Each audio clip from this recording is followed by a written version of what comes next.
Welcome to Give a Heck. I am your host, Dwight Heck, and for much of my life, lived my life in quiet desperation, wondering how I was going to pay the bills, take vacations, save for retirement, and one day wondering if I would get off the hamster wheel of life and have purpose. A life that most of society lives, which takes us to work, then home, then repeat, and pays us hopefully enough just to survive. The harsh truth that most live with more months than money and have no idea how to live life on purpose, not by accident. This ensures the mass majority are living not just financially broke, however emotionally and mentally as well due to financial pressures. In each episode, I will introduce you to thoughts, ideas, and guests that can help you to learn how you too can live life on purpose, not by accident. Good day and welcome to Give a Heck. On today's show, I welcome Charles Reed. Charles has 50 years of financial leadership experience in a broad range of industries, as well as being a licensed certified public accountant. His background stretches across accounting, tax, manufacturing, construction, information technology, marketing, transportation, logistics, human resources, wholesale distribution, insurance, credit, and more. Charles is one of 86 people in the last 16 years to pass the U.S. Tax Court Non-Attorney Practitioner's Examination, which enables him to represent clients in the U.S. Tax Court without being an attorney. A decorated U.S. States Marine Corps Sergeant, a combat veteran of the Vietnam War. Charles is the author of 3 ebooks, Starting a New Business, Accounting, Finance, Payroll, and Tax Considerations, Small Business Short Course, Employees Book 1, and the Little Black Book of Beauty Biz, Volume 1, as well as numerous articles and blogs. I'd like to welcome you to the show, Charles. Thanks so much for agreeing to come on and share with us some of your life journey. My pleasure. Thank you for having me. You're welcome. I'm looking forward to this conversation. Thanks for coming on.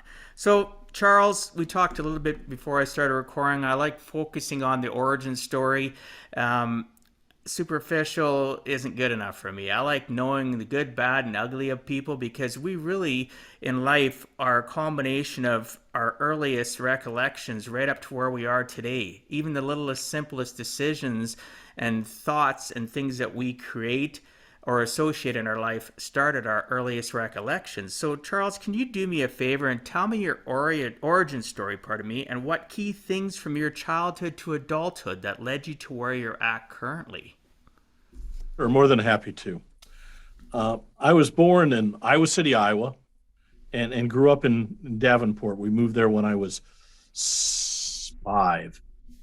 So I don't remember the first 5 years in Illinois much, other than we backed up to a cornfield and Mother used to shoot rabbits out of the kitchen window with a shotgun. Would have rabbit for dinner. We were poor. My father had come out of World War II and was trying to establish a business. He and Mother worked together. They had an insurance consulting business. And so my entire life, I saw my parents work together. So when I started my own business years later with my wife, I thought it was natural. Working with your spouse is an unnatural act, I promise you, and requires a lot of adjustments that I didn't realize. But grew up in Iowa, went to public school, trudged to school in the snow in the Iowa winters, uphill both ways, as we discussed. Yeah. And, had a small allowance that I did chores for. And as we grew older, we did more chores and different things. My mother was a semi-invalid. Starting when I was about 10, she'd had a heart attack and a kidney cancer and so on. So all of us grew up and took over various functions. I started cooking for the family at about 14, which led me to be a professional later in life. I was cooking. I always enjoyed that. But public school, frankly, after first grade, public school was not very interesting. It was mostly boring. I had very, very few good teachers. I was very smart and was a problem child. I graduated from high school a year early, Well, I had to take one course in night school because no English teacher would have me, because I would contradict them, and I was better read than my English teachers were because I read constantly. We had a big library at home, and we could read anything we wanted. If it was in the house and we wanted to read it, we were welcome to read it. I know that seems, well, you can get a lot of things. Pornography wasn't as widespread then, but one of the books on the shelf was Lady Chatterley's Lover, which was a risque, semi-pornographic novel, English novel of years ago. And it was the fourth time I picked it up before I actually finished reading it, because it wasn't interesting until I hit puberty. I'd heard about it. So, life was good. We had lots of books, lots of music, lots of hi-fi show, Broadway show records. It was a good life. My parents were busy all the time, so we kind of took care of ourselves, and reading was a great way for me to self-soothe.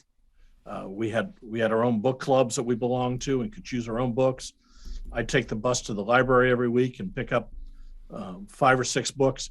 They at first they wouldn't let me take as many, and then when they realized I was actually reading them all and bringing them back, they let me take as many as I wanted. So that was always great. And reading has always been a huge part of my life, and I really pushed it with my kids and everybody I know of, because if you can read and read well and like to read, you can educate yourself on anything. Absolutely anything. There's books on everything. So if you want to learn, reading is the way to do it. When I put in the new lawn at the house in Plano years ago, first thing I did was get 3 books on putting in a lawn. And it was an old cotton field, and I figured out from the books and learning how to make it the best. And it was the best lawn in the neighborhood because I took the preparation to make it right when I started, because I learned how to do it. I didn't know when I started, I wouldn't have done it. But reading is tremendous and has allowed me to do a lot of things in my life that I wouldn't have otherwise been able to do. You mentioned my USTCP. That was, a matter of fact, I like to read, and I could read everything and learn everything, and allow me to sit down and pass the exam on the first sitting. Same with my CPA exam. I went to my professors after the end of my undergraduate, as I was starting graduate school, and said, what do I need to pass the CPA exam? And I ended up with a stack of books about waist high. And so 4 hours every night and 8 hours on Saturday and Sunday, I read. I did that for about 5.5 months, sit down and pass the CPA exam on the first sitting. And less than 4% of the people that take it pass it on the first sitting. No, less than 4% of the people that take it pass all 4 parts at once, let alone on the first sitting. So reading was a very big part of my life.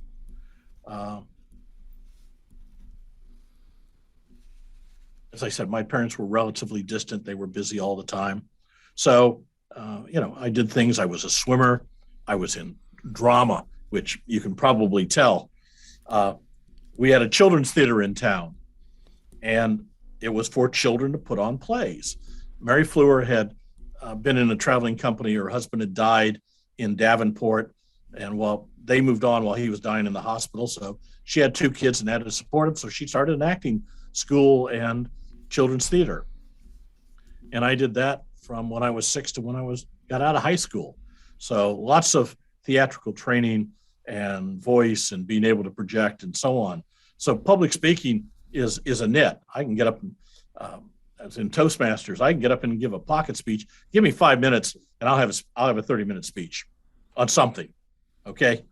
I'll talk about anything. It doesn't matter whether I know it or not. That's good though. So, I graduated from high school with a D average because I didn't like school. When I went to college in 2.5 years, I had graduated, had my master's, and graduated with honors. So the fact that a person doesn't do well in secondary education doesn't mean diddly squat, as far as I'm concerned, because it's so the idea in secondary education when I went was conformity, not education. So life goes on and changes. So who knows? But when I was 16, I got out of high school. Didn't know what I wanted to do. Didn't want to go to college. I was sick of school. Worked. I was took a job as a second cook at the Black Hawk Hotel in Davenport, Iowa. So I cooked professionally, and during the day I worked as a long distance toll testman for AT&T. So I had 2 jobs at 16. So as we talked about, poverty is something you can overcome relatively simple. Just work.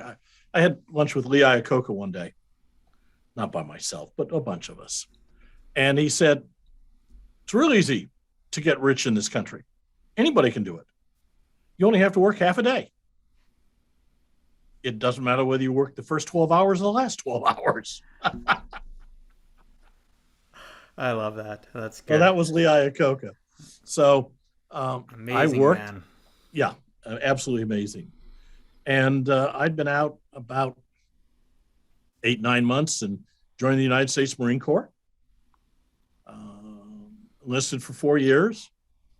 That got me over 21 when I got out. So basically my parents gave me to the Marine Corps for 4 years and let them be my local parentis instead. So I went to boot camp in San Diego, infantry training at Pendleton. First duty station was Pendleton, then was transferred to Okinawa, which is a wonderful place for a young Marine. Lots of nice, interesting things going on. And then got transferred to Vietnam, spent 6 months there. Now, I was in computers and was trained as a computer programmer and systems engineer.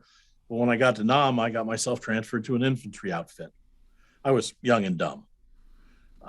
So I spent most of my tour in Vietnam with a rifle company doing interdiction around Red Beach, which was 20 miles north of Da Nang, up in I Corps. So got shot at a few times, nothing huge. Survived. Some of my brothers didn't. Brothers in arms. I only have 3 sisters. I have no brothers. And that was a major thing growing up. 3 sisters, no brothers. So that sets you in, taught me I don't understand women. That's for damn sure. So I came back from Vietnam, was stationed in Kansas City at Marine Corps Automated Service Center, and met my wife, met Ruth. And Ruth had 5 children when I married her. Claim insanity, but it worked for us. The kids were 6 to 14. I was 21. It was a interesting portion of my life. But Ruth and I were married for 45 years before she passed. So it worked. And it taught me one thing. I don't second guess anybody else's marriage. Whether I think they should be married or not, or it's going to work or not, it's none of my business. Stranger things have happened. I'm 21 years old, married woman 31 years old, with 5 children. And we stayed married until she died 45 years later. That's, doesn't happen. It did. So we wanted it to work and we made it work.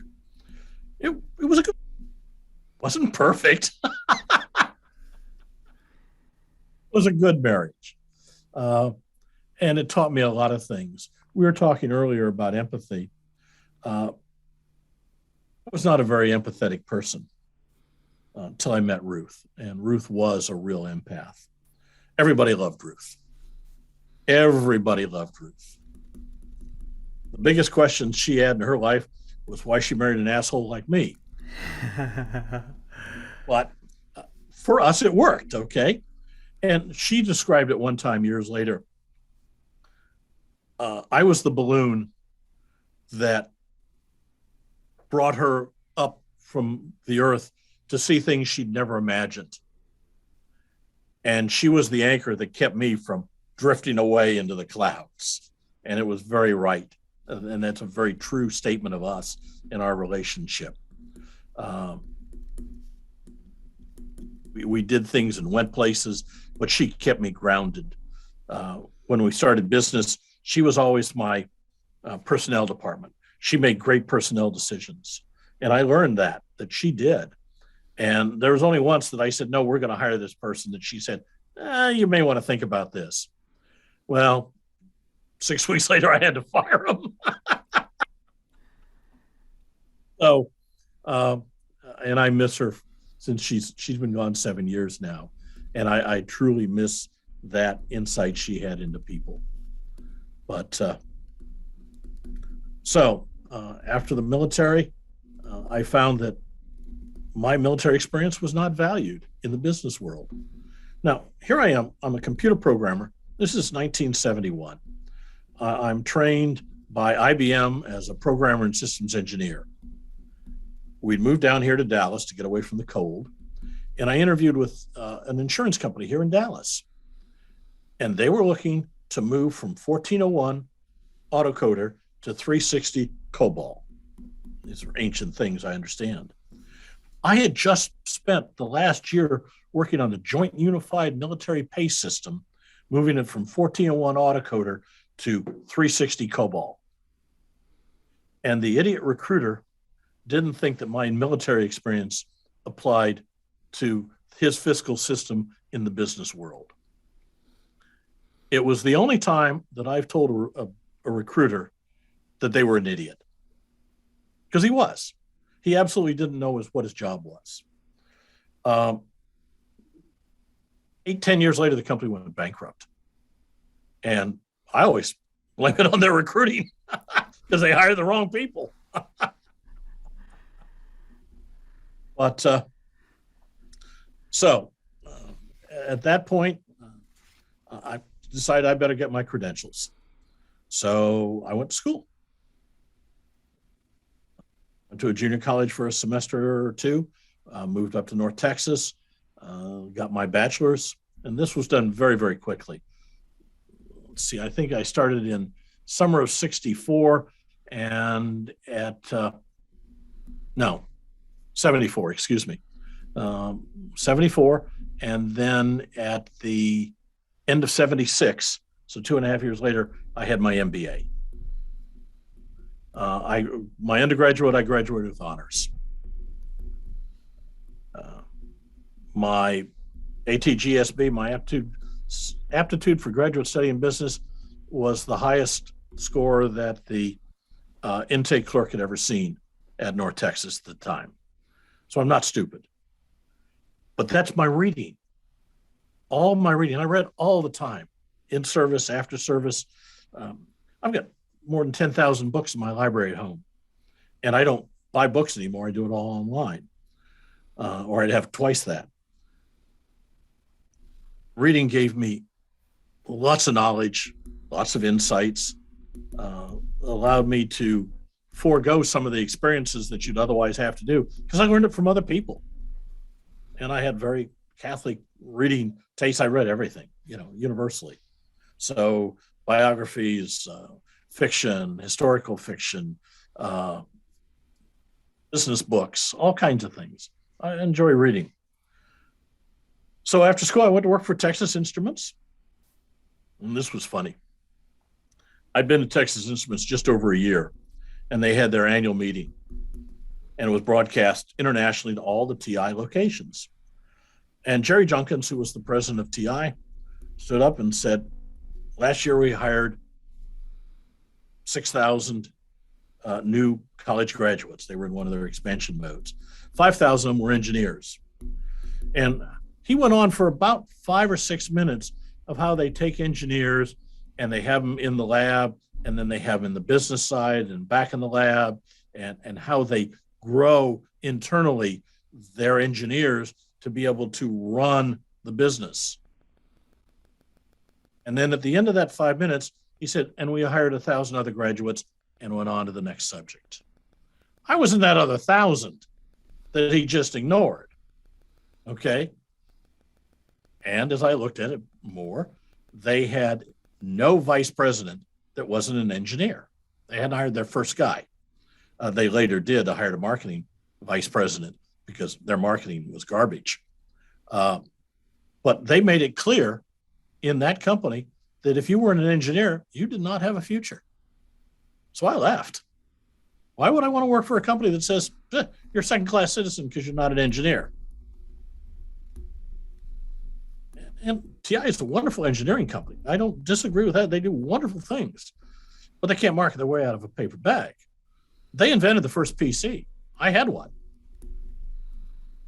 IBM ate the market up, and then sold it to Lenovo. And then Dell came along and other people. But TI had the first usable personal computer. They never marketed it. They didn't market a lot of things they created. Other people did later on and used their patents. So they don't know how to market, which is too bad. And it was a lesson I didn't learn then. I learned later. So TI, then I worked for other companies, did some turnarounds, spent about 15 years in the corporate world, realized I was never going to get to the top of a major corporation. I didn't have the political skills. Unwilling to stab people in the back and toss them off the ladder, lie to them, and so on and so forth. So I said, if I want to run a company, and I'd watch my parents own their own company, I was going to have my own. So at the age of 43, Ruth and I started our own company. I was working for Financial Express, which was a mobile accounting service. I was their COO. The board was after them to sell their original office, so I bought it. A year later, the franchisor went out of business. We just changed the name and kept on going. And that was 31 years ago. So it's been a great run.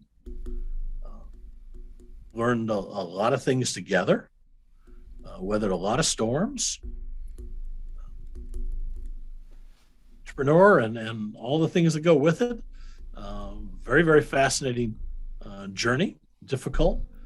Wasn't always profitable, hiring the wrong people, hiring the right people, hiring the first person that doesn't generate revenue. Penny was a wonderful receptionist secretary, gave the best phone of any secretary I've ever had. When she left us, she went to work as the executive assistant for the head of Mary Kay Cosmetics. That's how good she was. But she was a tough hire because she didn't produce revenue. But I learned by having her on board, it freed up so much of my time, generate revenue that was more than her cost. So that was a big lesson in learning. So we've been at it 30 years. One of my big lessons, I thought I could market. And when I finally hired a marketing person, because I had so many other things to do, I realized I can't market my way out of a paper bag. And so I have a marketing department now, and they do wonderful things, and the business is growing and prospering, and we're having a good time with it. So there's some of the backstory. What else can I tell you? Oh, that was amazing. You're a good storyteller, by the way. That was a great explanation of your origin story to where you are today. I took amazing notes. It's interesting, though, some of the things you talked about. You talked about all the reading that you've done and how you go to the library and, read books, and they let you take out more books once they know you were serious. And most people don't realize how much knowledge is out on the planet. And you look now, fast forward to today, and as you mentioned, you don't buy books anymore in regards to the physical book, but you're still an avid reader. The internet and the advent of things like Audible, for an example. I listen to a ton of books. I don't find time to read anymore. In my downtime, if I'm driving or I'm doing something else, going for a walk, I will listen to books because there's so much hidden knowledge, and people will, like you said, you read books on how to grow grass and grow the best grass. And some of the most intellectual, intelligent, critical thinkers that I know are people that have read books and continue to read books and continue to want to level up their mindset. And I always teach and talk to people about what are your associations. And one of the things I talk about associations just aren't people. That's the first thing that jumps into people's mind. Well, I'm associated with this group of people. No, like, what do you associate with in your outside of being around people? What do you do in your downtime?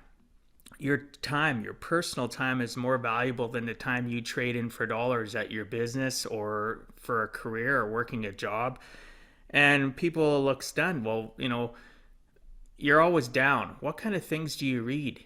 Well, they'll either give me two answers: I don't read, or I read this book. And what kind of books are they reading? They're reading science fiction. Not that it's bad to read books that help you escape, but they're not reading anything that I can find within their, what they explain to me that actually helps level up their mindset, makes them think differently, helps them develop a critical thinking process. And what are they listening to? Like, they listen to music or they watch TV or movies that are depressing. Everything they talk to me about is not things that are helping them level up their mindset. And again, I'm not saying that we can't have pure entertainment, but somewhere along the line, in order to get to where you're at, you have to ingest things that are going to level up your mindset, that aren't going to enhance your negativity or enhance your depression or sadness or whatever you're stuck in at life. Right? I see. So that, I really appreciate you bringing that up, and I hope, listeners, you take that to heart. What reading is critical. Some of the best things that have helped me in my life are books that have been recommended to me. Like, still one of my favorite books is How to Win Friends and Influence People. I read Carnegie. that. I've read it numerous times. Yeah, 30 years Absolutely. ago was the first time I read it. And then I recently, in the last 2 years, downloaded the Audible version of How to Win Friends and Influence People in the Digital Age. His kids and his foundation actually interjected. They never corrupted the story, but what they did is they interjected today's society and social media and different things. I really, really enjoyed that, even more so than the original, because it's still has the original thought, but it upswing to, so listeners, it upswings to today's day and age of social media and how it is effective in good, bad, and ugly, obviously. So, reading's so important, right? The Magic of Thinking Big. I've read so many different books in my lifetime, but I've obviously, like I said, pivoted to Audible, and I listen to a lot more, and I listen to a lot of different good podcasts. But so for the listeners and people that are watching this on YouTube, make sure you are cognizant of what you are ingesting into your brain. What are you associating with on a daily basis? If you're feeling down and glum all the time, it's a good chance the associations of people, what you watch and what you listen to, are in need of a check, in need of a tweak, right? And we'll leave that at that, unless you want to add to that. No, I'm in agreement with you. And there's some books that have made major changes in my life. Dale Carnegie, obviously, Napoleon Hill. Yes.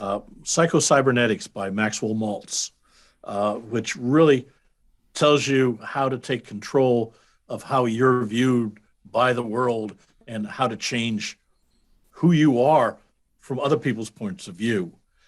Tom Peters, who writes, as far as I'm concerned, the best business books in the world. The only person that's close to him would be Drucker. And then my personal favorite that I buy and give to every new employee, and I buy by the dozen to actually give to clients who are having trouble, is the E-Myth Revisited, which teaches you how to work on your business, not in your business. And since my clients are all business people, in many cases, they come and they say, I can't do this, I'm having problems. I had the same thing happen to me. A friend of mine said, here, read this, and it changed my life and my business. Well, so you mentioned literally buy it by the dozen. You mentioned about the fact of hiring your first non-revenue person, that lady that went from being your support person for years to working as an executive assistant for the head of Mary Kay. Well, the biggest thing is it's hard for people that are I don't really want to label people, but type A or driven critical thinkers to let go. I know the more I let go over the last 19 years, and even my prior, because I'm a serial entrepreneur, my prior consulting business, I had a computer consulting business.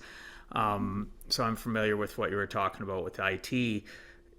The more I ended up giving up, the more I freed up my time to go out and generate the revenue to more than substantiate the hire of people that were in in quotes, non-revenue generator, but really they were bigger revenue generators than anybody because they allowed me or other staff to free up their time, free up my time. That was a learning experience. Absolutely. So I really appreciated you bringing up that too. There were so many nuggets of information. Again, listeners, people watching, rewind and listen to that origin again. I took literally just about 2 pages of notes because of just you're an interesting individual. And what you talked about really hit home with me. You talked about the fact of you come out of the military and people didn't want to take you seriously because you dealt with somebody that was narrow-minded. They were so job focused, and even then they didn't know their job, to a point where they lost a valuable asset in the sense that they could have utilized you and placed you in a position where it would have made them look good. But instead they were just go to work, go home, get paid, do that 9 to 5. And I've thought about this long and hard because I hire veterans and have been on shows about hiring veterans and so on. And I truly think it comes down to, if you haven't been in the military, you don't understand what the military brings to the table. If you've been there, you understand implicitly because you've gone through it. It's much like my father said to me just before I went in the military about combat. If you've been in combat, no explanation is necessary. If you haven't been in combat, no explanation is possible. And I think that has to do with people understanding military experience. If you've been there, you know the discipline, the self-discipline and external discipline, the sense of mission, the leadership, all those things that you're taught and learn and see and practice. If you've been there, you know it. If you haven't been there, you're seeing Saving Private Ryan on the movie theater. Okay. It doesn't convey anything. No, it doesn't. And, I can appreciate what you're saying. It's just no different than reading about somebody else's experiences when they travel or their experiences of their life. You can appreciate it. You can, maybe in some ways have empathy toward that circumstance, but you really, unless you've lived it, you don't have any skin in the game. You don't have any ability to really understand. It doesn't mean, though, that people can't connect with a person. It just doesn't mean that they can literally have that warm fuzzy or that negative feeling within the side of their heart to share and be able to connect. So I appreciate what you're saying. I've never been in the military. I know a lot of people that have been in the military. I've had other people on my show that have been in the military. I have a good friend of mine that has a podcast, and that's all she specializes is interviewing people that are veterans, and her husband herself is a veteran of the military. So I can appreciate what it is that you were saying.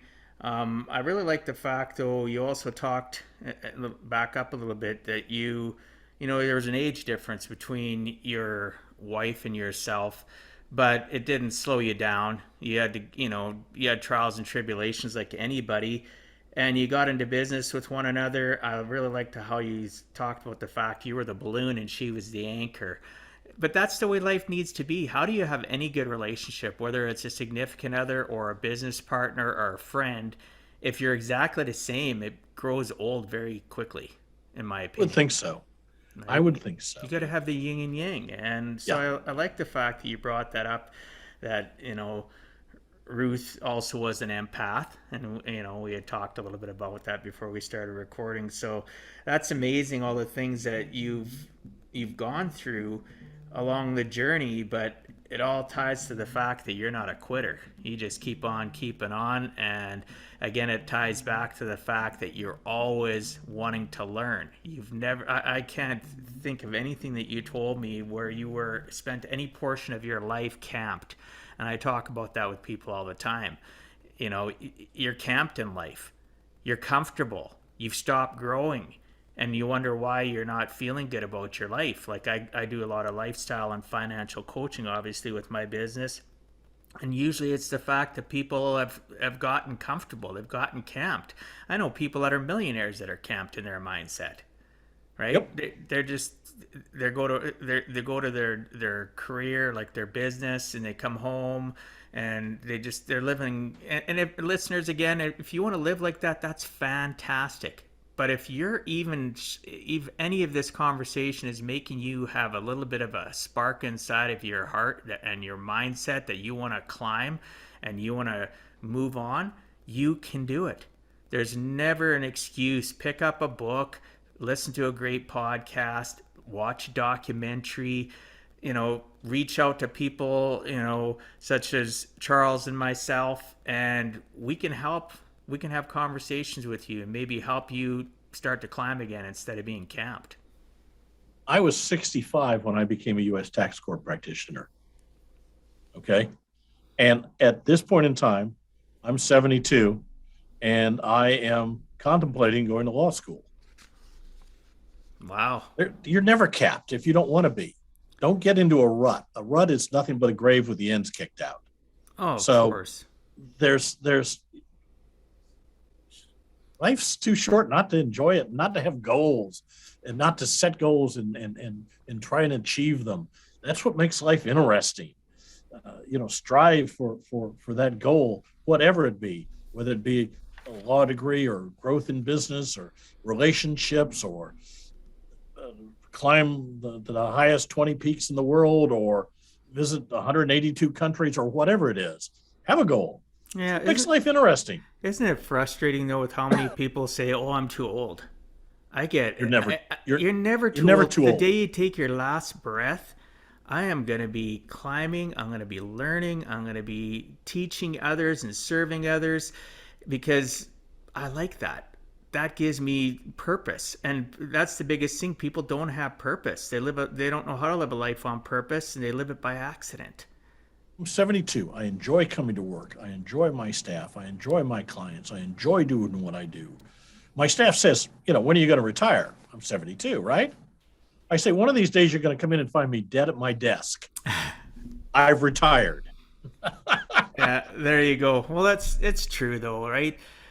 Life is in session. This is not a dress rehearsal.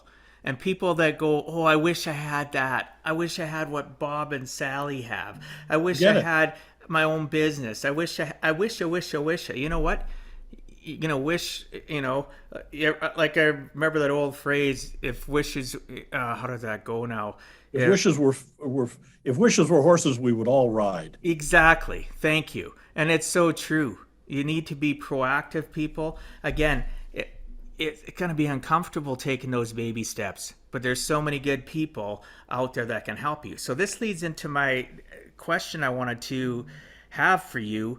We talked about the fact that you joined the Marines right out of, high school, and you were a combat veteran, a sergeant in the Marine Corps.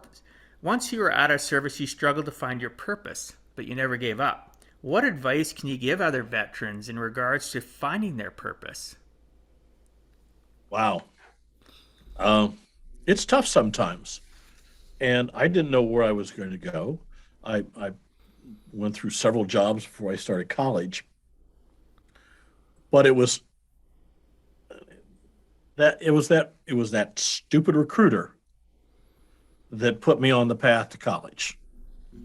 And college is where I found accounting and found something I loved to do and moved on with that, because I always thought it'd be finance or communications or something, but accounting just struck me. So you've got to go look. You can't just sit back and wait. You've got to try things. You've got to experiment. You've got to read. You've got to talk to people.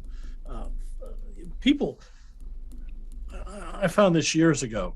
If you will just say to somebody, I need some help. Can I buy you lunch and talk? Can I get your wisdom? Most anybody, if you say, hey, I'd like to get your wisdom, they're more than happy to talk about themselves. Okay. And they'll talk to you and give you information. And it's sometimes it's worthless. Sometimes it's extremely valuable. Almost anybody, if you approach them right, will be glad to talk to you.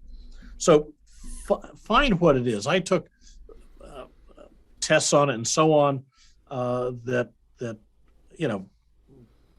tried to define what your interests were and so on. And for some people, they work wonderfully, and they basically said this kind of analytical, objective type of business would be more suitable for me than something artistic or public relations or this kind of thing, because that's glad handing and sales. I learned early on, sales is not my thing. For my business, if it's one time sitting down with a potential client, yeah, I can sell my business and our services because I really believe in them. But if I've got to do it every day, all day, every day, I can't do it. I cannot wash off call rejection. It doesn't work for me. I learned that early on. One time here and there, I'm great at it, but I can't do it every day. So learn your weaknesses, learn your strengths, lean to your strengths, use them, and where you're strong, push and find a job you enjoy. You'll never work a day in your life. I enjoy what I do. That's so awesome. It's the 30 years has just flown by. Well, and that's, That's a good life. fast. That's a good life, though. In some regards, people say, well, life's gone so fast. When they say that, though, I ask the question, okay, your life's gone by fast. The thing that I worry about is if you tell me your life's gone by fast and it's full of regrets, or is it full of good memories? It's full of good memories. Are you creating a life where you are living your legacy before you pass away? Your legacy is laid out in the fact that people can, like, let's say people that know you, if they listen to this podcast and listen to your origin story, are going to go, wow, there was things that I knew about Charles, but I didn't know this. Or they're smiling because they're a part of that portion of your journey in life, or they wish they had been part of it, but it makes them still smile because now when they see you next, they can say, hey, Charles, you talked about that on the podcast. That was awesome. Let's talk more about that. You're the epitome of creating a living legacy, and that, and that's something to be proud of. Like, I appreciate that. So I got a question. Was there someone in your life specifically that helped guide and mentor you so that you would not give up? Oh. And it doesn't have to be a physical person. It could even be an author, a book, whatever. Well, again, I was having problems when I was younger. My father gave me Maxwell Maltz, Psycho-Cybernetics. And I've gone back to that book repeatedly over the last 60 years because it forces me to view myself from how other people see me and what do I want to present to be the person I want to be to them. It's not fake. It's that this is who I am. How do I show it? How do I live it? How do I express it externally? And it also allows you to take that inner self and solidify it and make it your outer self as well. And we all should live who we are, not who other people want us to be. We are who we are. We're unique. Every person is unique and has unique qualities, both good and bad. But learn to show the good ones and to accentuate them and to present them to the public and be the person you want to be. One of his things is he wanted to sit at the captain's table on a cruise. So he walked up the gangplank believing he was that person that the captain would want to have at his table. And the captain did. It's a matter of believing. It's a matter of presenting. It's a matter of being that person. I learned this many years ago. I was in Hong Kong up on R&R, and I'd had a danced, met and talked with a lady the night before, and she was a Wren at British military headquarters there in Hong Kong at the time. And so I went looking for her the next day, and I talked myself into British headquarters as a U.S. serviceman because I had my military ID with me. And I got up to her and she said, "How the hell did you get in here?" I said, "I just walked in." I acted like I was supposed to be there. And they assumed I was supposed to be there. But isn't that life, though? It is. You've got to present what you want, and then do the ABCs of life. Put in the actions to continually increase your belief in what you want, and then have consistency, and just keep on keeping on. And if you always tell yourself that negative little anchor and say, I want this, but am I worthy of it? Because I've been stuck there, have that negative self-doubt, and have to make sure I've got things that can change my state. But having that state, like you talked about, going up that person going up the gangplank to go into the boat, saying, I'm going to sit with the captain, or having the positive thought process and achieving what you wanted to achieve. It's just a matter of thought, but you still have to have action. You still have to do something along with that positive thought. Norman Vincent Peale, The Power of Positive Thinking. That book is 70 years old at least. It's absolutely true today. And that would be another one people should read. I read it years ago. Yeah. If positive thinking will get you things that you can't believe will happen. If you believe in it and you want it to, and you live it, amazing things can happen. Literally amazing things. Well, it's just like the book The Secret, and they talk about, I don't believe, though, without, again, the ABCs of life here, action, belief, and consistency, but you can talk things into existence. But sitting on your couch, and I've had people say, "Oh, they have positive this, they have affirmations, they do all this stuff, and they've listened to The Secret." I know people that have gone on those cruises that The Secret has, and they have all these conventions, and they wonder why they never succeed. Well, they never ever do anything. Your positive self-thought isn't going to make, unless you believe in magic that you can materialize money or materialize materialistic things that you want. Positive self-thought is imperative, but you need to put things into place and have the right people in your life in order to achieve it, right? Yep, and absolutely. You have to be tenacious. Tenacity is so imperative for people to be successful. You can't take no for an answer. You look at somebody like Colonel Sanders. If he would have quit after the first 1,000 people he approached for financing for KFC, he wouldn't have had KFC. But he never gave up. He didn't take no for an answer. He took it. He's one step closer to a yes. But I did a demo tape for Survivor, the TV show. Yeah. Okay. Years ago. And in the application process, one of the things they say is one word that other people use to describe you. So I went to my staff. And without fail, they all said tenacity. I don't give up. It's a great word. Yes. Power of positive. You used it. Power of positive thinking is great, but you've got to then have the action to go with it. You have to believe in yourself, but you can't sit on your couch. You got to go out there and make it happen. Now, you got to have the positive thinking to be able to go out there and do it, I think, but you got to have both. You can't. And consistency, you got to keep doing it because You will fail. You will get knocked down. And getting knocked down is not the important thing. The important thing is getting back up over and over and over. That's the important thing. Absolutely. And that ties into kind of what I wanted to ask too. You know, your background stretches across all the things I talked about in the bio, from accounting, manufacturing, construction, IT, marketing, etc., etc.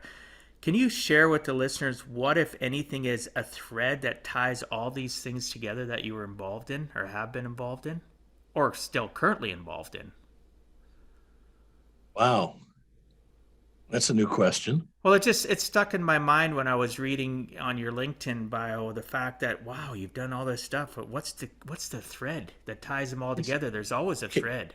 it is business, but I want to know everything about business and the business I'm in.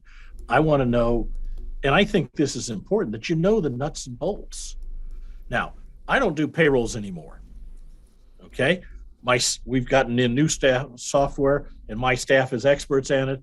And I'm not an expert at the newest software that we have in here. So they don't let me do payrolls anymore. But in the beginning, I did them all. And I know it backwards and forwards. And I'm the guy, when they have questions that aren't software related, they come to, because I've been doing this for 30 years. And I'm an expert at it. I study it and I read on it. And I deal with the IRS on a constant basis. I've been on the IRS Advisory Council. I know the powers that be at the IRS. I've met them. I've had lunch with them. I've talked to them. I call them. So I love business. I grew up in business. To me, it's a ever fascinating thing. It's capitalism.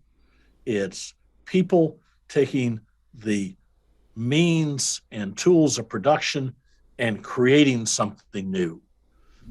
It's eternally fascinating. We provide services, expert services, and help our clients live a better life because of that. We solve problems for them. We save them time, energy, effort, and money. It's fascinating how we do this, and all the aspects of it. And I'm better at some aspects than others. I mean, I've learned that I'm not a great marketer. I'm not a salesman. I know what the sales is. I've taken the courses in it.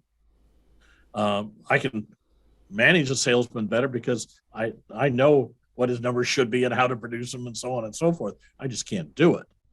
So the more I know about business, the better I can manage a business, the better I can run a business. When I was at Penny's, I was at a manufacturing subsidiary. I went out and built lamps, okay, because that was part of the process. So I would take a day, a month, and I'd go out in the plant. I rolled aluminum siding and packaged it, okay? I built lamps. I did packaged artwork. I did all the things out in the plant so I would better understand what was going on. And I learned, I've coined 3 rules of knowing when a manufacturing plant is well run. First rule is there private parking spots for the executives? Okay, that's a no-no. When the guy who comes in at 6 a.m. and trudges in through the snowy parking lot past the empty parking spots next to the door where the executives will come in and park at 10 o'clock, he's not happy. Is there a private dining room for the executives, or do they eat with the staff? I always ate in the cafeteria, always. Okay, and anybody could come up and sit down and talk to me. And the third one is you walk into the men's room, and I assume it works for the women's room, but I don't go in there. Is the men's room clean, or is there trash everywhere and towels on the floor and dirt and so on? Because if the staff cares about the restroom, they'll care about the rest of the company. If they don't care about the rest of the company, they won't care about the restroom. So you can walk into any manufacturing plant, probably in the world, and in a couple of minutes know whether it's well run or not. I love that. That is so true. Like the archaic way of a lot of corporations and how they think, and it doesn't even have to be a big corporation. It can be a small business, and they think their shit doesn't stink. Pardon the language, but they don't think that they think that they're above all, or I'm an executive, or I created this company, I'm the owner, and they forget to be what I wrote down here. They forgot to be relatable, and they forgot to be accessible. And they need to be both, as you were stating, in regards to the parking, the dining, and the men's room. If the executive has its own private bathroom, even that looks bad, because if he's not willing to go in and go use the washroom, whether it's a male or a female associate, and if you go into, I know I've had these conversations before, you go into the bathroom behind an executive, and they've tossed, you're in the bathroom with them, and they toss a paper towel that misses the garbage. Instead of picking it up, they just leave it and they walk out, because you know what, it's beneath them. And they give that impression to the people that are subordinates to them, that it's beneath them. Or you hear people say, oh, that's, the cleaning staff will clean that up. Well, you know what? You need to be humble, people. If you're in any form of position of power, whether you're a supervisor, a manager, or owner, you need to be humble. You need to hang out with everybody else, because guess what? The difference between you and them is you've had a little bit more success, or a lot more success. They're happy where they're at in life, but they still want to be appreciated and respected. You're all human beings, right? George Washington Crane, who was a doctor and a lawyer and a philosopher. My parents used to subscribe to a little paper in Virginia that carried his full column every week, and would send it to us as kids, no matter where we were at in the world.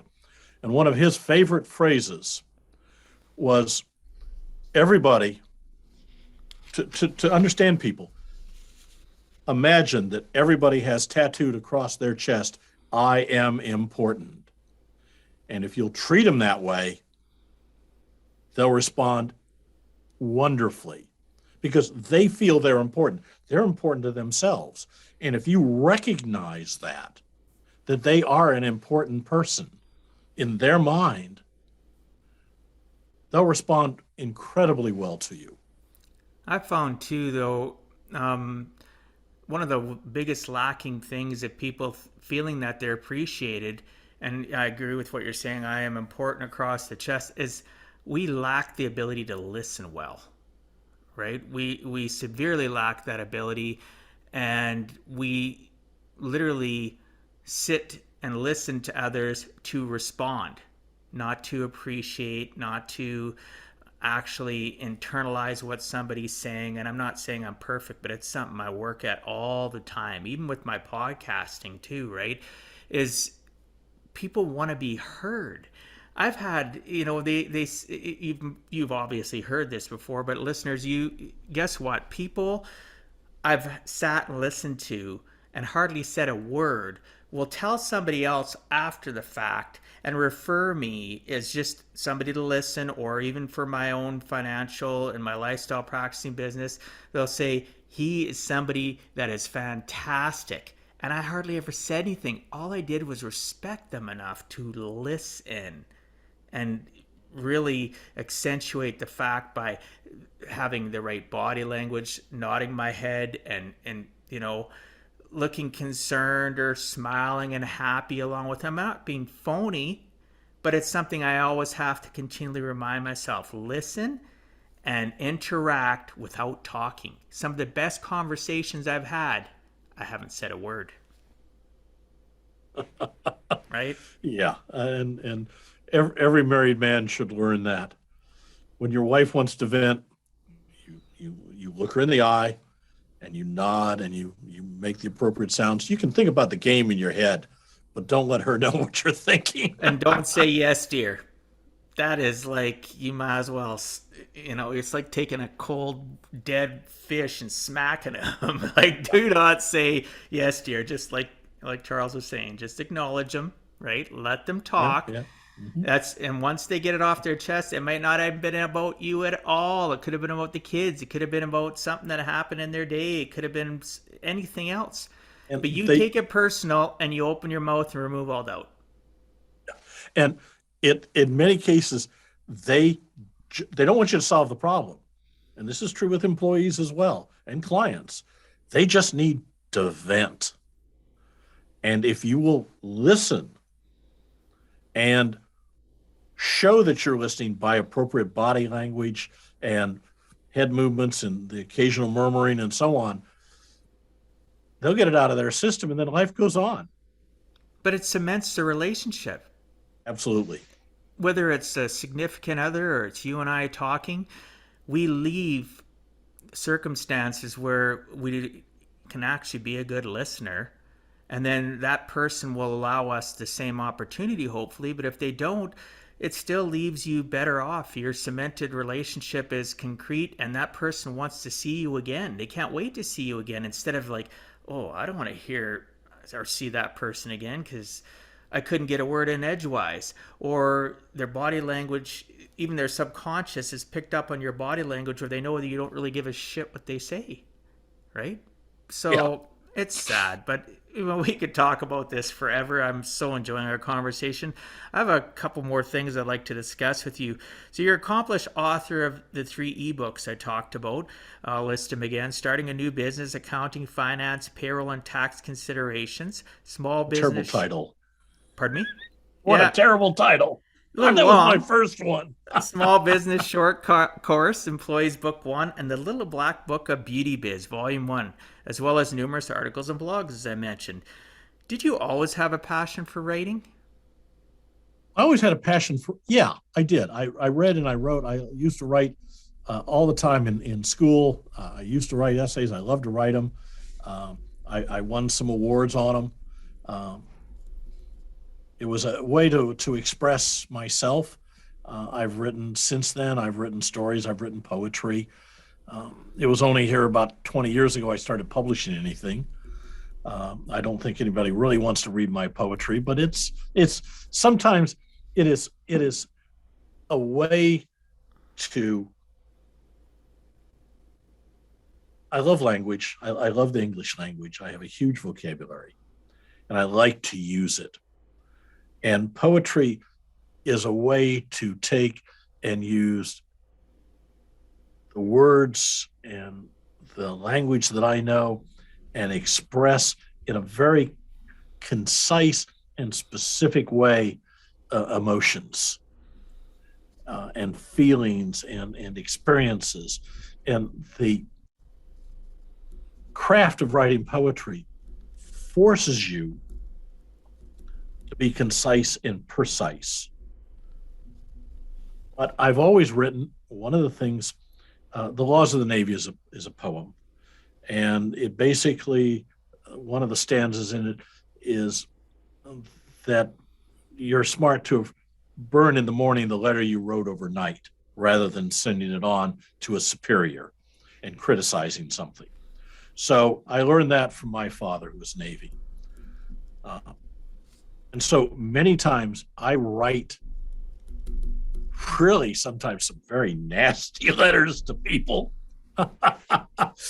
and get out all my feelings. And then in the morning now, delete it from the computer. It used to be I'd literally shred it because I'd write it out. And that allows me to get things out of my system. And I've said for years, the Catholic Church has it right. Confession is good for the soul. So the fact of speaking it or writing it changes how you feel about things. So when you express dislike of something or someone or criticism or, you screwed me over and I'm pissed, it changes it. Or speaking it changes it and allows you to assimilate it, because now you've expressed it. It's not just in here, it's out there, it's on paper, and you can look at it. So that's allowed me many times to get things out of my system without the repercussions of having said it or sent it to somebody. Today, though, I wish people would do that more, especially in all the keyboard warriors on social media, even in, I totally love what you said, because I do the same thing. I've told my kids since they were little, they don't all get it now, even they should have after all the years of, hopefully I thought I was helping program them somewhat. Wait, write an email, put it in draft, right? I do that all the time. I've been doing that for 25, 30 years, and I will just vent. And even if it's social media, I'll tell people, if you're going to comment, something irritates you, write it out. Go into a word processor like Word, or go into Notepad or whatever. Just type out what you're going to think and stew on it for at least quite a few hours. Read it again. If you're still excited and you're angry and you're emoting like that, you want to rip somebody's head off, literally stew on it longer. Wait until you can read it and actually internalize what you wrote and get to the meat of what your point is. And a lot of times that 10, 12, 15, maybe 3-4 paragraphs will shrink down to a few lines. Think about it again. Sit on it. If it's that integral in how you're feeling, you shouldn't send it ever. You should always keep on rewriting it until a point that you're either going to decide, as you mentioned, delete it, shred it, or now you've got to the actual meat of it. You like, I agree with you. I love words too. I talk about wordsmithing all the time. Use the proper words and think about your tonality, because when people read something, it's based on how they feel, not how you felt when you wrote it. It don't matter if it's a little if you're Twitter and you're tweeting, it don't matter. A lot of people don't think about it. Ooh, people don't know what your emotions are. They don't know how you're feeling when you wrote it. But if you use the right words, you can reduce the amount of, improper, what's the word I'm looking for, how they are going to actually interpret it, right? So I love what you said, let her burn, don't send, right? So this is such a great conversation. Can you share with the listeners what they can expect from one of the books? Would you like to pick one of the books and share? They're business books. My newest one is the Payroll Book. Okay. It was published last year by Wiley. And it's 30 years of payroll experience distilled down to 95,000 words. So if you're dealing with American payroll, it's a great reference book to have on your shelf. It's also a wonderful cure for insomnia. That's, you know what though, for every person though, I find, like even my book, I brought out a book in 2021 that, it's called Give a Heck, How to Live Life on Purpose, Not by Accident. And it could, for some people, it could be insomnia, because it talks about my origin story as from a little kid all the way to where I am now in my life, being a single dad and running businesses and stuff. Some people, it could be a snooze fest, but for every person that think it might be an insomnia thing like you were talking about, it's going to be that one climb, that one step to get off the hamster wheel of life. Yeah. So I appreciate you talking about that. I'll make sure that it's in the show notes in regards to your new book. Congratulations on that, by the way. Thank you. So, Charles, if you had to give our listeners one last closing message, what would you tell them in regards to giving a heck and never giving up? There's two I use. The first is there's never a traffic jam on the extra mile. Go the extra mile for your clients, go the extra mile for your employees. Your competitors won't, and you'll succeed thereby. And the other one I stole from Bill Gates before some of his current problems. People will overestimate what they can accomplish in a year and underestimate what they can accomplish in a decade. It's a marathon. It's not a sprint. You're probably never going to be that unicorn, Bill Gates, Jeff Bezos, whatever, but you can succeed beyond your wildest dreams if you're consistent and keep your actions up and keep going and keep going and keep going. It's amazing what you can accomplish. Wow. That's an amazing last closing message, listeners. I love that. Never a traffic jam on the extra mile. That is concise, to the point. And, I agree with what you were saying about, Bill Gates. He's gotten himself into some difficult situations, but it doesn't take away from the fact he had some great messages and still does in today's day and age. It all depends. You can either always focus on the negative of people or separate the fact that there's some negative and look for the positive. That's like any relationship in life, whether or not you know somebody or it's from a book or, you know, something you've read in the media or anything. Well, our time is almost up, and I want to respect our listeners and your time. However, before we end, can you please tell the listeners what is the best way to reach you? I'm available on the my email, cjr@getpayroll.com. The website is in the background, getpayroll.com. It's all over behind me here. And frankly, if they've got a quick question, 972-353-0000. The only good thing GTE ever did for me. And ask for Charles. Right on. I will make sure that goes into the show notes, which listeners, people watching, you can access at giveaheck.com /podcast. And you'll be able to find information on how to reach out to Charles and access information about the show. So thanks so much for being on Give a Heck, Charles. I appreciate your time and sharing some of your experiences so that others too can learn it is never too late to give a heck.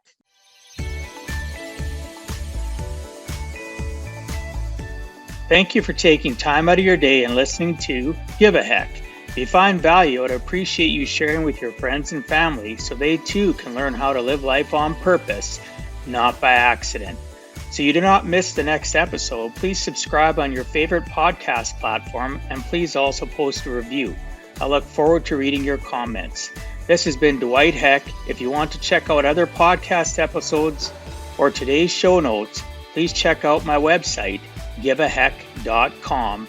And until next time, together let us all strive to give a heck.